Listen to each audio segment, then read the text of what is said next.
नमस्कार, मैं हूं निसर अंसारी, वो सो महाराष्ट्र न्यूज के साथ में। और आज हम वार्ड क्रमांक 188 के अंदर मौजूद है, तो धारावी के अंदर है। और आज ये पहली लिस्ट जो है समाजवादी पार्टी की घोषित हुई है। और उस लिस्ट के मुताबिक जो है मोहम्मद गौस वार्ड नंबर 188 से समाजवादी के अधिकृत उम्मीदवार घोषित हुए।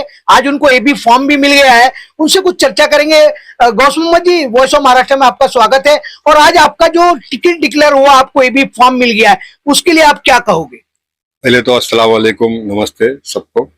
मैं ये बोलना चाह रहा हूँ कि जितने भी पार्टी के जो समाजवादी के अध्यक्ष है, जैसे कि अबू आजमी सर, जैसे कि यूसुफ अबरानी सर, इन सबका मैं शुक्रिया अदा करता हूँ। आप लोग ने मुझे इतनी बड़ी पार्टी में मौका दिया है चुनाव लड़ने के लिए। तो जी, मैं आपसे जानना चाहता हूं कि पार्टी ने तो आपको एबी फॉर्म देकर के अपना उम्मीदवार घोषित कर दिया है, लेकिन जिस तरीके से इलेक्शन की घमासान चल रही है, बहुत सारे उम्मीदवार अभी आने वाले हैं, तो ऐसे हालात में आप अपनी बात और अपनी जीत को तय करने के लिए क्या करने वाले हो? पहले तो मैं वार्ड के जितने भी लोग हैं सबके दरवाजे पे जाऊंगा, सबसे मुलाकात करूंगा। और वैसे भी मैं यहीं का पैदाइश हूँ, मैं यहीं का, मेरा जन्म कुंडली सब यहीं का है, तो मेरे यहाँ मेरा बहुत बड़ा खानदान है। तो इंशाल्लाह मैं सबसे मेहनत करके अपने चुनाव के लिए मैं कर लूंगा। बोस भाई, जिस तरीके से आपने कहा कि मेरा इतना बड़ा खानदान यहाँ पर है, तो क्या लगता है कि आपके खानदान में आपको टिकट पहली बार मिला है, तो इसकी खुशी लोगों में है? हाँ, सबको खुशी है, पूरे खानदान में खुशी है, पूरे मोहल्ले में खुशी है।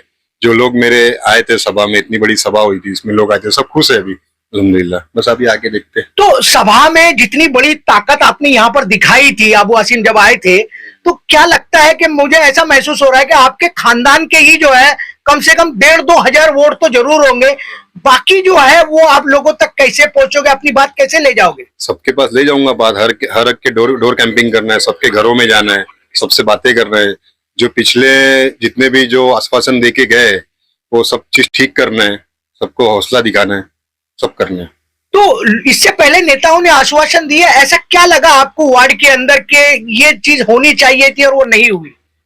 बहुत सी चीजें नहीं हुई है। यहाँ के बहुत से लोग सिर्फ वोट के लिए आते, वोट लेके चले जाते, कहीं पटक के कोई देखता ही नहीं है।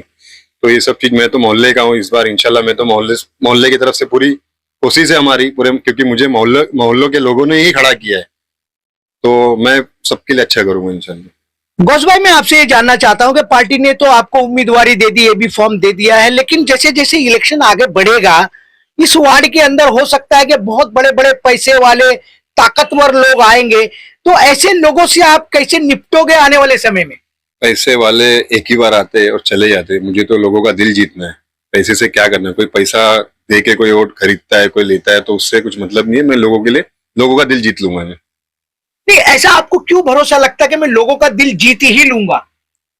काम करूंगा वैसा, तो जीतना ही है। चलिए, जिस तरीके से मोहम्मद गौस राजनीति में पहली बार वो उतरे हैं इस एरिया के अंदर से, लेकिन कहीं ना कहीं उनके शब्दों से ये महसूस हो रहा है कि वो भले नए हैं, फ्रेशर है, मगर उनका हौसला कम नहीं दिखाई दे रहा है।